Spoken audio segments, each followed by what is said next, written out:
Welcome to Suara Rakyat Channel. Semacam kata peluncur ya, apa kata yang misalnya wow gitu. Kalau itu sudah masuk ke ranah formal dan itu si anak itu tahu maknanya itu, tapi tetap menggunakan dan itu dia menyamaratakan, itu jadi salah.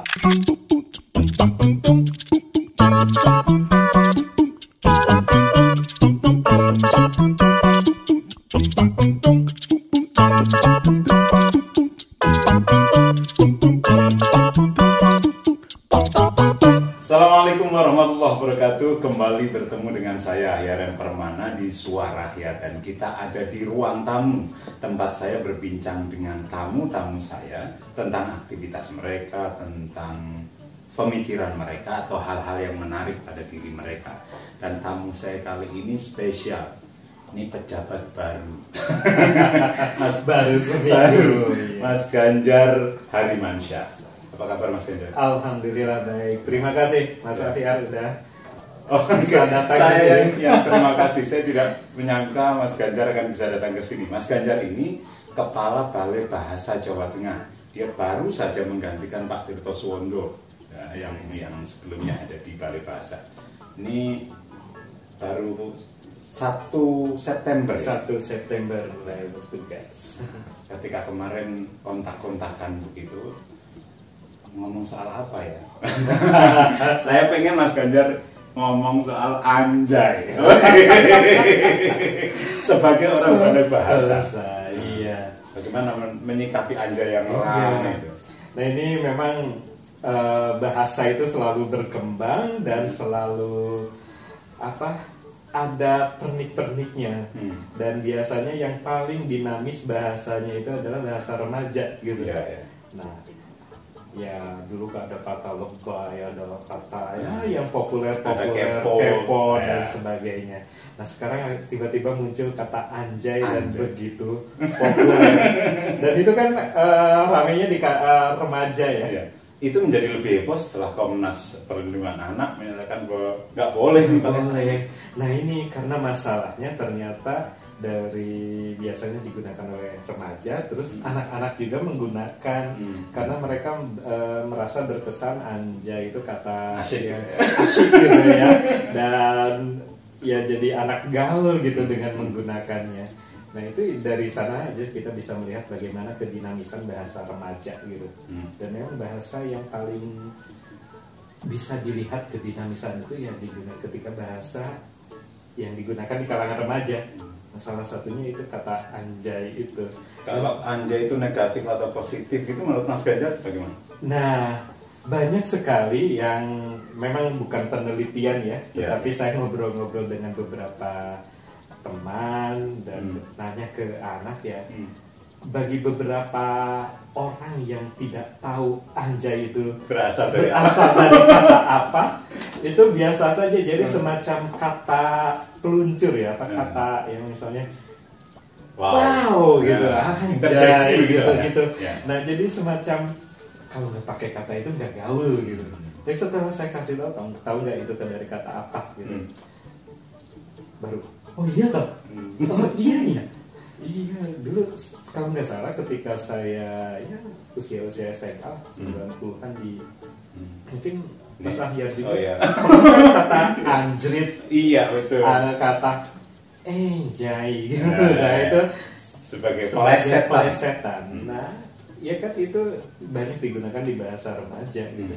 Nah sama lah sekarang juga anjay. Perlu dilarang apa enggak? Kalau itu sudah masuk ke ranah formal dan itu si anak itu tahu maknanya itu, tapi tetap menggunakan dan itu dia menyamaratakan, itu jadi salah. Tapi misalnya di tingkat keakraban, misalnya saya dengan Mas Ahyar, ini baru bertemu nih, tapi saya udah anjay-anjayan dengan Mas Ahyar, nggak enak gitu. Tapi kalau sudah sangat akrab nggak jadi soal gitu. Tidak menjadi soalnya karena ada nilai keakraban di sana, ada keegaliteran di sana. Tapi kalau tidak ditempatkan pada tempatnya ya itu sudah jadi bermasalah. Oh, ini kalau dalam bahasa Jawa papan gitu. Papan betul. Jadi Ya harus pada tempatnya lah. kalau ada anak sekolah menganjay-anjaykan gurunya, Wah itu kan sudah ranah. ya, tidak jadi soal. Jadi soal itu yang jadi soal dan yang mungkin ya ketika di rumah atau ketika ya itu hanya bahasa pergaulan yang mengakrabkan saja, tapi ketika itu masuk ke bahasa tanda petik bahasa umum yang digunakan menjadi pelancar atau menjadi panggilan atau menjadi seperti kata apa ekspresi gembira atau ekspresi kaget, anjay, saya kira itu yang mungkin yang perlu dibatasi penggunaannya. Sepertinya itu tugas orang tua dan pendidik ya. Nah, Balai bisa mengambil peran macam apa dalam soal anjay ini, Mas? Nah, Balai Bahasa Provinsi Jawa Tengah ya fungsinya mengembangkan Balai Bahasa kan mikir anjay. Jangan. Mengembangkan, membina dan melindungi bahasa Indonesia dan juga bahasa daerah. Mungkin dalam penggunaan bahasa yang tepat dengan diksi yang apik, empat-empatan itu fungsi membina, gitu. Baik itu penggunaan bahasa Indonesia maupun bahasa daerah, gitu. Mungkin setara itu secara umum ya Balai Bahasa Provinsi Jawa Tengah dalam pembinaan terutama kepada guru memberi pengertian konteks sosiolinguistik dan konteks gurunya nggak ngerti antropolinguistik. Nah, seperti itu. Jadi gurunya nggak ngerti asal ngelarang saja. Jadi sekarang itu mungkin ketika para saya juga minta kepada teman-teman yang menyuluh, selain menyuluh ejaan, tata bahasa, tata istilah, pembentukan kata yang baik dan benar, bagaimana menulis kalimat yang baik dan benar. Jangan lupa ada sisipkan aspek sosiolinguistik, aspek antropolinguistik, agar bahasa itu juga hidup dan ada konteksnya. Nah, ketika menjelaskan diksi misalnya, pilihan kata yang tepat baik dalam kalimat maupun lisan, ya sisipkan contoh-contoh seperti ini. Tapi beri konteks, jangan lupa gitu. Jadi biar nggak kering gitu ya. Kering, ya. Menarik ini nanti kita lihat coba nanti perkembangan Balai Bahasa Jawa Tengah kita Mas Ganjar. Nah, soal anjay dan juga bahasa yang terus berkembang. Bagaimana Balai Bahasa menyikapi bahasa yang terus berkembang? Saya yakin setelah anjay ini akan ada yang lain lagi. Selalu begitu kan? Iya, bahasa pasti berkembang. Bahkan mungkin saja bahasa-bahasa yang dulu pernah ada dibangkitkan lagi, jadi populer lagi. Contohnya seperti dulu galau. Iya. Galau itu contoh yang keren itu. Sekarang jadi digunakan dalam arti yang lebih variatif kan. Jadi dulu nggak perlu. Dulu orang lupa sama kata galau. Galau, iya. Sekarang jadi populer.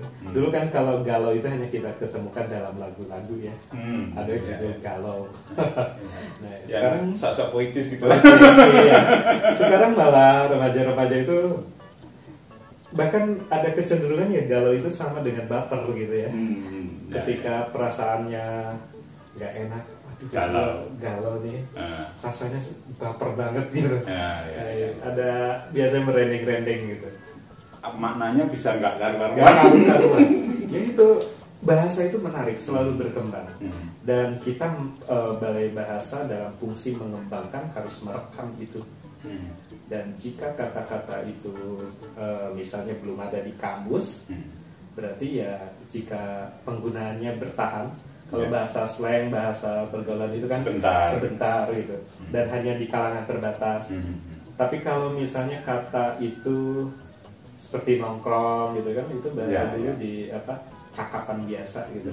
Tapi ternyata bertahan gitu ya. Sampai hari ini juga orang masih bisa nongkrong itu. Makanya diabadikan di kamus. Nah itu fungsi pengembangan tuh. Nah sama kalau misalnya ada variasi-variasi lain dari makna kata yang ada sebelumnya, tetapi ternyata punya makna polisem, punya makna ganda, kamus juga perlu merekam. Seperti kata nongkrong itu kan berdiam sambil ngobrol asik gitu. Iya. Mungkin kalau ada makna lain, nah nongkrong itu ke belakang. nah ada Nek kata kepala balonnya sungkan aku saya ngomong. seperti kata ini juga apa seronok gitu. Iya. Seronok itu kan apa ya, gembirakan dan sebagainya, Menarik gitu. menarik. Artinya kan positif gitu. Iya. Tapi sekarang artinya kan agak negatif ya. Bajunya seronok Agak gitu. lenjeh, agak gimana gitu. Nah, kamus ini dalam fungsi pengembangan Hmm. Badan Bahasa sebagai unit utama di kementerian, bawahnya Balai Bahasa, itu punya fungsi pengembangan. Jadi merekam juga semacam itu. Nah, itu biasanya tugas di bidang kosakata istilah, pertansaan. Iya. Nah, juga dalam mengembangkan penelitian sikap bahasa dan sebagainya. Nah, ini soal yang sering ditanyakan orang terkait dengan bahasa, penggunaan bahasa. Iya. Apa iya kalau bicara itu harus pakai bahasa baku? Nanti apa gak kaku? Mau kemanakah gerangan Anda? Dulu sangat terkenal sekali ya jargon dari Pusat Pengembangan dan Pembinaan dulu. Iya. Waktu zaman Pak Pak Anton, Anton, Pak Yus Badudu dan sebagainya. Zaman Pak Dendi Sugono, zaman Pak Hasan Ali. Sebenarnya itu jargon yang bagus gitu, bahasa Indonesia yang baik dan benar. Iya. Dulu itu ya.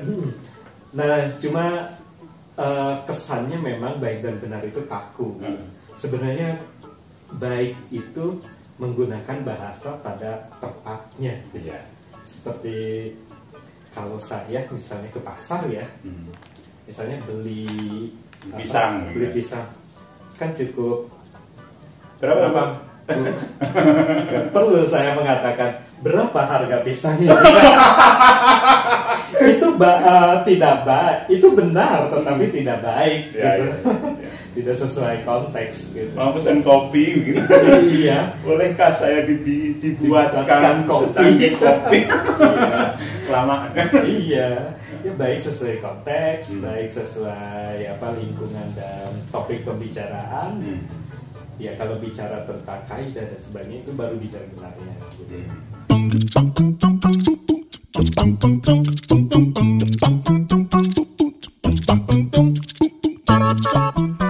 Mudah-mudahan yang kita perbincangkan tadi ada manfaatnya.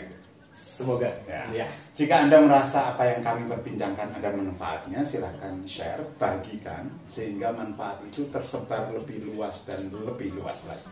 Jika ada khilaf kata, mohon maaf. Banyak improvnya ya. Itu kesalahan dari tuan rumah. Terima kasih untuk Anda yang sudah subscribe, untuk Anda yang sudah like, komen, yang itu bisa menjadi tambahan energi bagi saya untuk menghadirkan konten yang semacam ini.